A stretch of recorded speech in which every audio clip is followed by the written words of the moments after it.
Good morning, everybody. My name is Barry Schwartz, and this is the Search Buzz video recap. Today is Friday, June 7th, and this is the search news we covered over the Search Engine Roundtable at SEOroundtable.com. We got June 1st and June 5th Google search rank volatility to talk about. Google slammed down on coupon directory white label statements and sites. You want to talk about that a little bit. Google won't index sites that don't load at all on mobile devices. A lot of confusion around this, but it does make sense. And there's been a decline in the Google AI overviews, plus a lot more around Google and ads and Bing and so forth. So definitely stay tuned. Of course, I'd like to thank our sponsor, Bruce Clay. Bruce Clay is one of the founding fathers of the SEO space, doing search marketing since 1996. Wow. Bruce Clay is big into SEO training, so check them out at seotraining.com. And also check out their services company at bruceclay.com. Thank you, Bruce, for sponsoring and for all you do for the industry.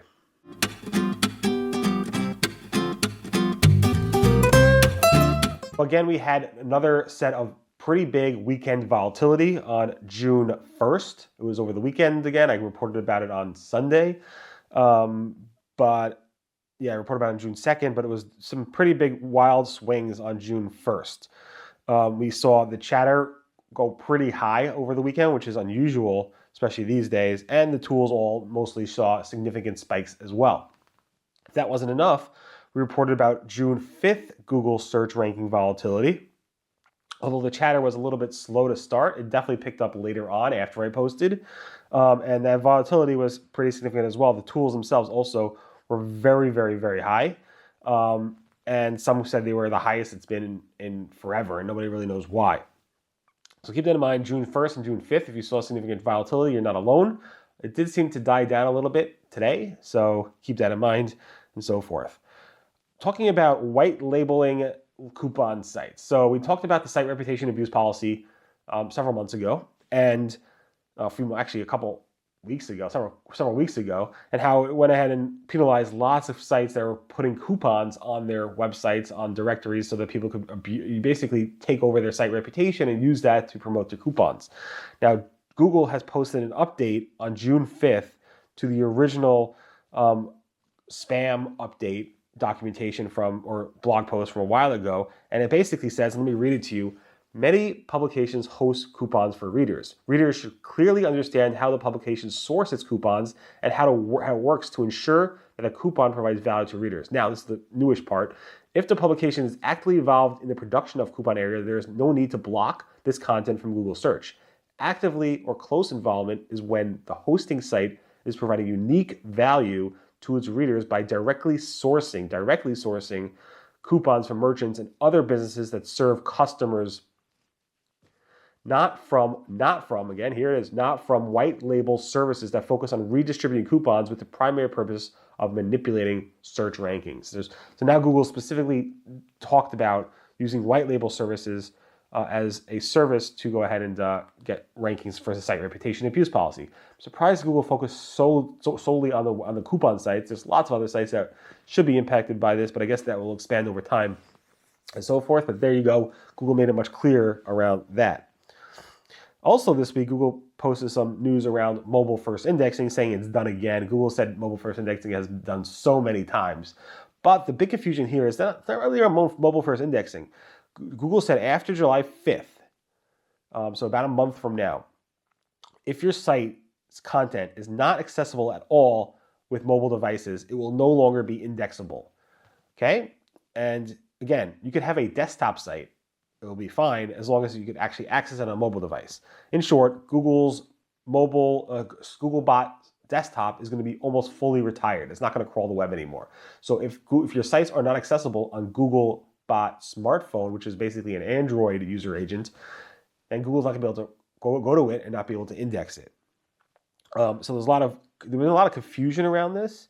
So I posted another post with a PSA basically saying that Google will still index sites that are not mobile friendly. You don't have to be mobile friendly for Google to index the site.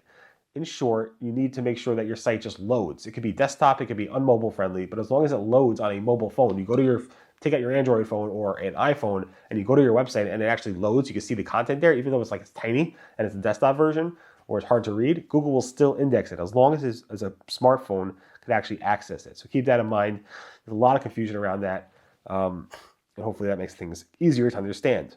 Google seems to be showing a lot less AI overviews for people's searches. In fact, BrightEdge came out with a report saying, although when it launched as an SGE experiment in labs, it was showing up for 84% of queries, almost all queries, 84% of queries. Now, after Google's tweak with the Ray update from last week, Google is showing AI overviews for less than 15% of queries. Super interesting to know. They also went through the type of industries that it's showing for, when it's showing with feature snippets, when it's not showing with feature snippets. In short, AI overviews are 195% more likely to show when there are feature snippets. And there's a lot of data in here that's pretty useful to see, although I think it's going to change a lot in the coming weeks and months, so definitely keep that in mind.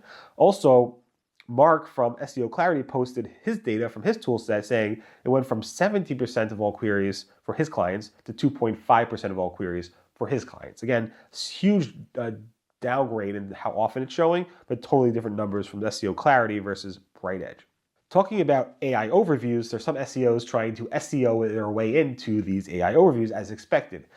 Cyrus Shepard did a nice little case study basically saying that he saw an AI overview that his webpage were kind of matched for. So what he did was he copied the text of that AI overview that Google gave, put it into his webpage, made sure Google re-indexed that page, and then he saw his website show up in the AI overview shortly after that happened with that text that he copied directly from the AI overview.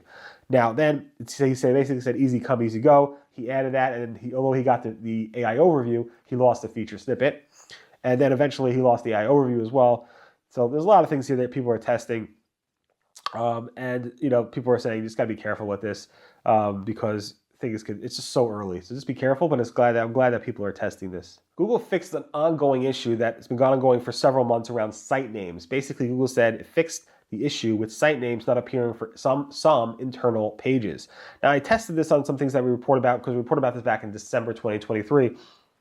And Google did fix these examples, and they actually removed the known issue from their own documentation. But I did also see some issues that were not fixed. I don't know if it's a site-side issue or if it's a Google issue, but Google seemed to fix most of the issues. So if you were having issues with site names on internal pages, hopefully it's fixed for you. Also, Google Search Console fixed their link report this week. Last week, we reported that the link report was completely showing very few links for a lot of people. Google fixed it. It seemed to be back. Daniel Weisberg confirmed the fix yesterday morning. And if you go ahead and check out your link report, it should be back to normal as of this morning. So definitely take a look at that. Not that it really matters too much, but people really do like to talk about links.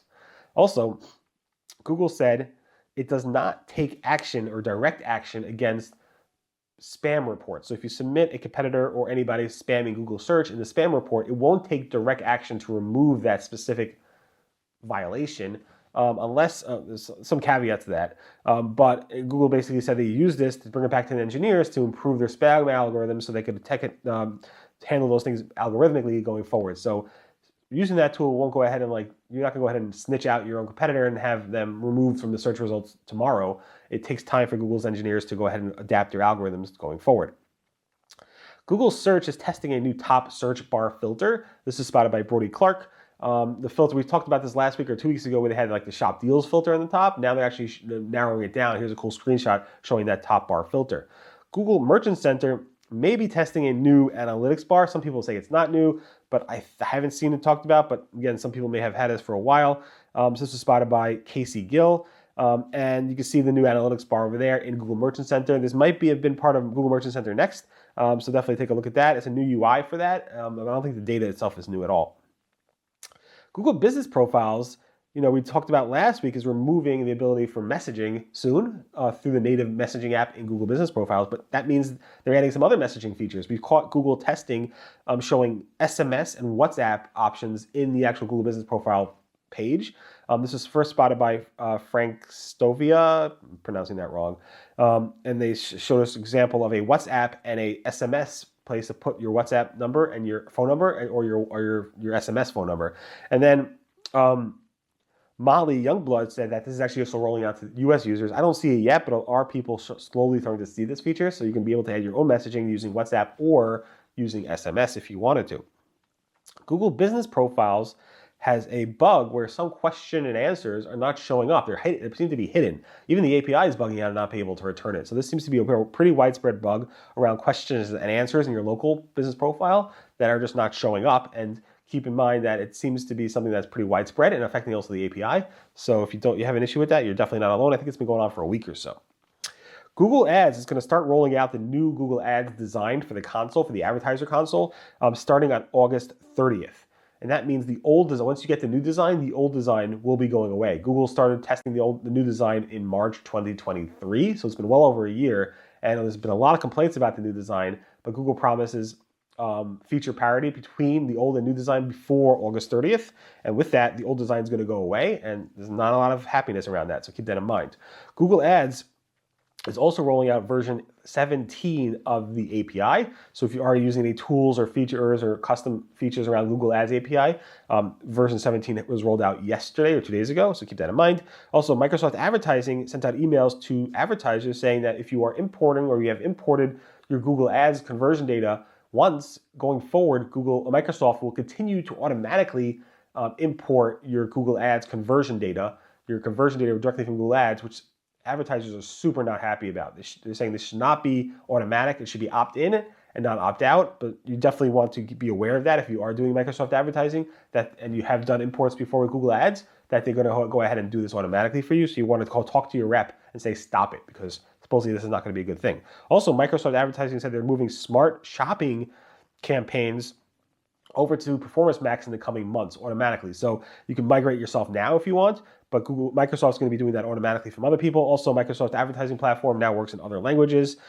6 new languages, and a bunch of other features around Microsoft Advertising was announced this week. So definitely take a look at that.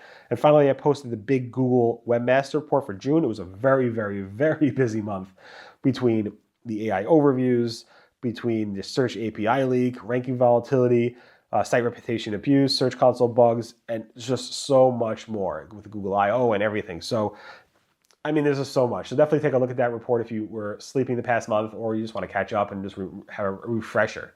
Anyway, thanks so much for listening to the Search Buzz video recap. My name again is Barry Schwartz, and this is search news we covered over the Search Engine Roundtable at SEOing.com. That was fast. And again, thanks to Bruce Clay for sponsoring. Deeply appreciate it. Check them out at bruceclay.com and SEOtraining.com. Bye-bye.